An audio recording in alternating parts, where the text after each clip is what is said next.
રાજકોટના palace road પર વર્ધમાન નગર society association દ્વારા સોસાયટીમાં વિવિધ જગ્યાઓ પર બેનરો લગાવવામાં આવ્યા હતા, જેમાં એસોસિએશન દ્વારા વિધર્મીઓ તેમજ પરપ્રાંતીય લોકોને સોસાયટીમાં ભાડેથી કે વેચાણથી જગ્યા ન આપવા નિર્ણય કરવામાં આવ્યો છે। મયુરભાઈ સોની વિગત એવી છે કે વર્ધમાન નગરમાં ઘણા બધા મકાનો વિધર્મીઓ અને પરપ્રાંતિયો લેવા માંડ્યા છે।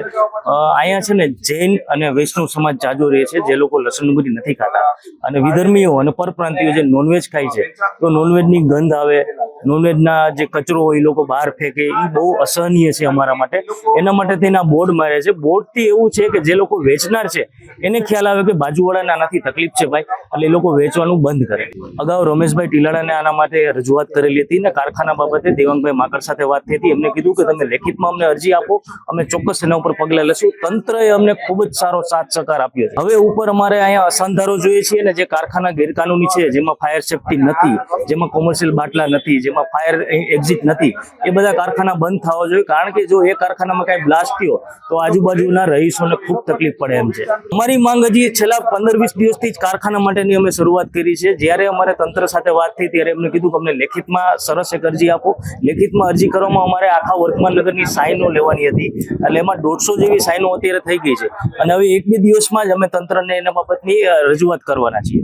રજૂઆત અમે ફાયર સેફટીમાં કરશું, કોર્પોરેશનમાં કરશું, રમેશભાઈને આપશું એક અરજી। આ બધી અરજીઓ અમે એક જગ્યાએ આપવાના છીએ। આવી રીતે મારું નામ નિશિત શાહ। બેનર લગાવવાનું મુખ્ય કારણ એ છે કે અહીંયા વિધર્મીઓ અને પરપ્રાંતિયોનો વસવાટ ચાલુ થયો છે, ભાડેથી અથવા વેચાણથી મકાનને આપેલા છે, એ બાબતે બેનર લગાવેલ છે। લગભગ 6 થી 7 મકાન વેચેલા છે। તકલીફમાં એવું છે કે ત્યાં એ લોકો નોનવેજ રાંધે છે અને એ લોકોની સ્મેલ જે આવે છે એ અમને લોકોને ઘણી તકલીફ કરે છે। બીજી તકલીફમાં સાંજના ટાઈમમાં લેડીઝો બહાર બેસતા હોય છે, તો છોકરાઓ પણ સાંજના ટાઈમમાં રમતા હોય છે, તો આ બંને તકલીફ એ લોકોને પણ પડે છે। બેનર ઓછામાં ઓછા લગભગ 50 છે।